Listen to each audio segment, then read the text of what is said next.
Northern Nevada Day, it's very fitting and proper that we should bring these 18 veterans to a final resting place. And I just found out a little bit ago, one of these dates back to 1936.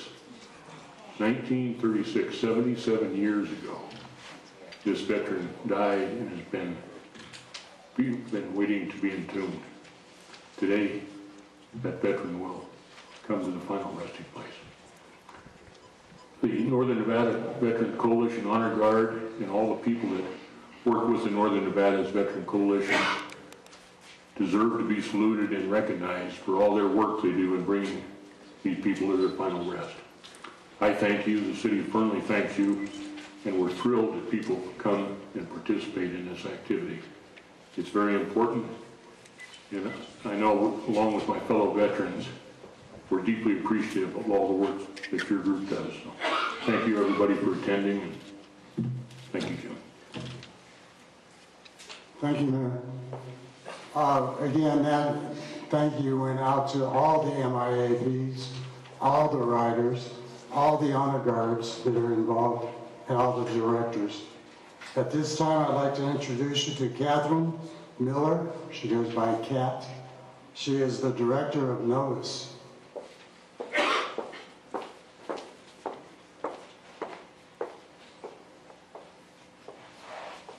The eyes of the world are not on us today here in this peaceful spot, and why should they be?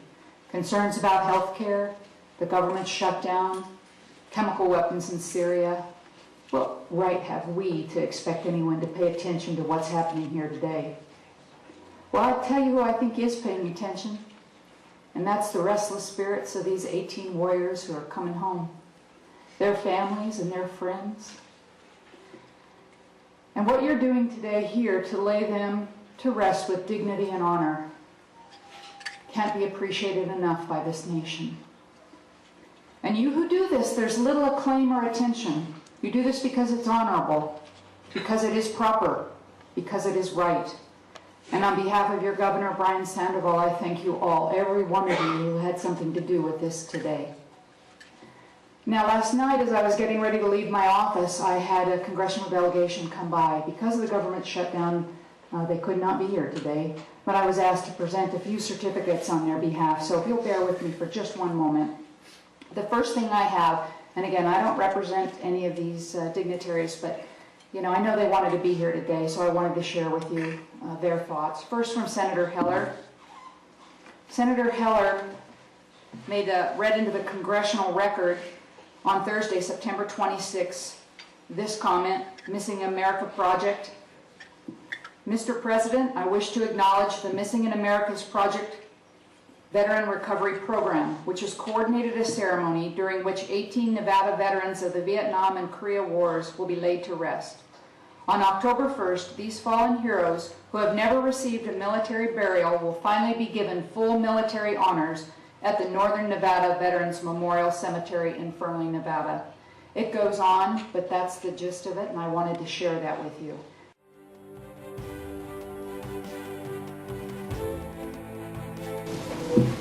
The man that helped organize all this, along with everybody else, Fred Solante, Director of the National MIAP.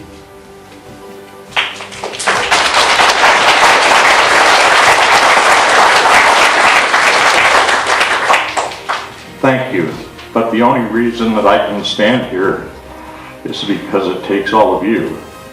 I think you heard earlier that one of the gentlemen here is from 1936. We have went back to 1872 for a veteran.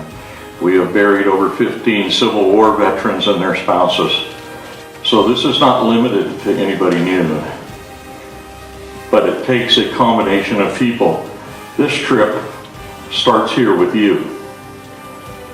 I have riders now that we will continue on to Salt Lake City for a ceremony, to Fort Huachuca to bury 42 more, to Phoenix to bury 48 more, a total of 178 veterans we will bury in the next 9 days.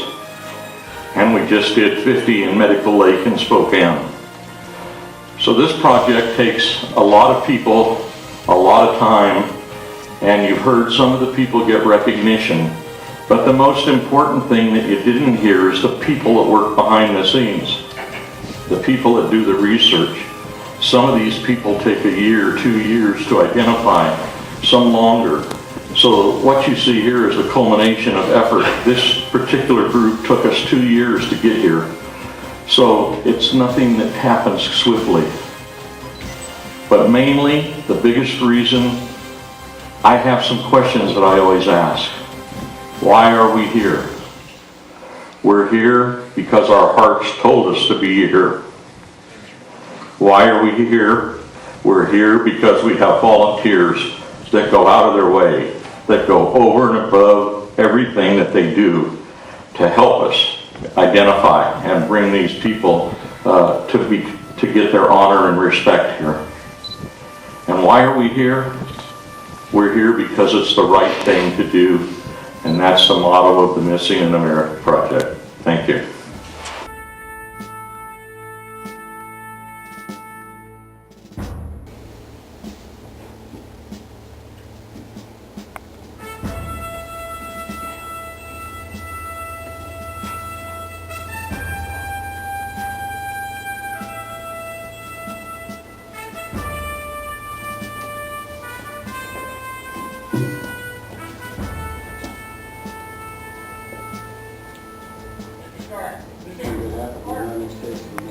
Honor guard, three, dance, It is my highest honor and privilege to present this flag to you on behalf of our fallen comrades.